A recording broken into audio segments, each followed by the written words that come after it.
Hello everyone, welcome back to another one of my videos, and in this video I'm going to be using effects.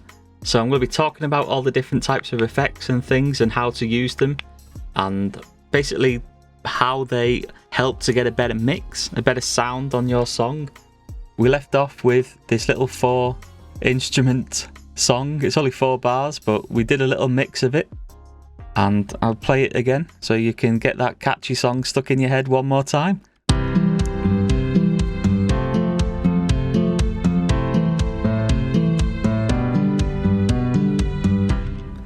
Right, so now we're going to start using effects, and what we do is I'm just going to solo one of these instruments. I'm going to solo the drums by clicking this S button, and then I'm going to click on this E.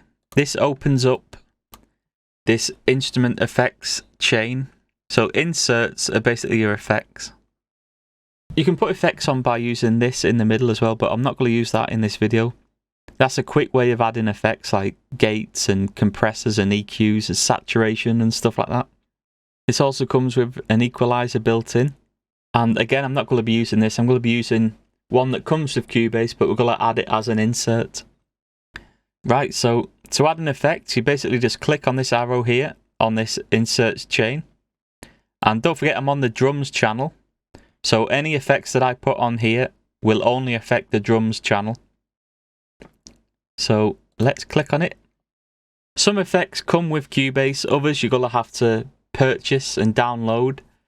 And some of the stuff here you probably won't have because these are ones that I've bought. So for this video I'm going to try and stick with the stuff that comes with Cubase, all of the effects that come with Cubase and stuff, to make it a little bit more simple.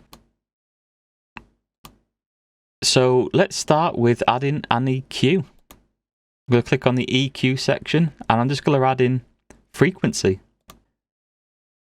Okay, so an EQ is basically, it just shows you the whole frequency range. So from 20 Hertz, which is really low, up to 20 kilohertz, which is really high pitch. You probably can't even hear that because it's so high.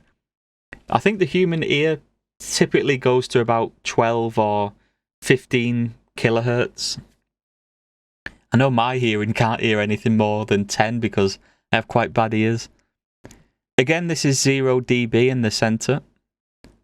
And we're going up to plus 30 dB here. And we're going down to minus 30 dB. And to use EQ, basically what you want to do is, if you don't like the sound of something, then you decrease it.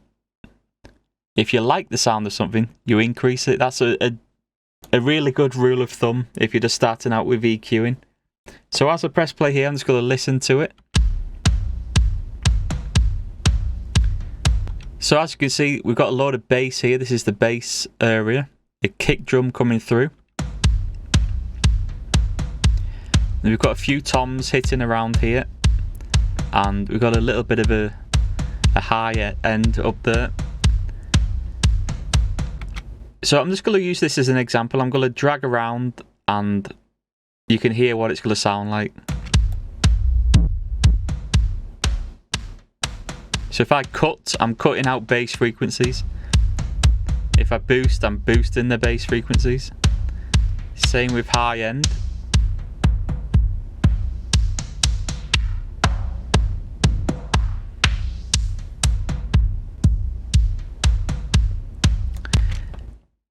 I'm not going to go into how to use EQ because I've done videos on that in the past. If you want to check them out, I've got whole dedicated videos on EQing and using compression and stuff. So definitely check that out. But this video, I'm just going to show you how to insert these effects. So that is how you add an EQ. A typical project would probably have an EQ. Then you probably have a compressor, which is on the dynamics. And basically a compressor just compresses the waveform. So if I press play now, you can see we're compressing that sound, making it really tight sounding. So all of the dynamics in the instrument are just being squashed.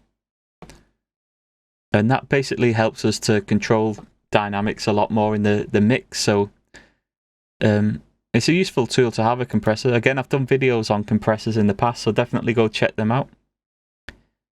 You can also add reverb if you want reverb. That's under the reverb section.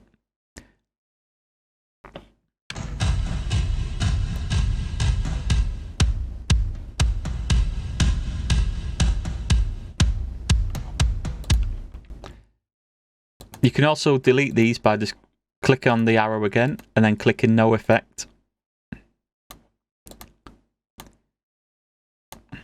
So that is how you add effects to your project, to your mix.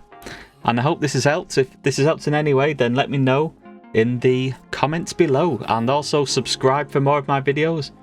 And yeah, give it a like. I'll see you in the next video. Thanks for watching.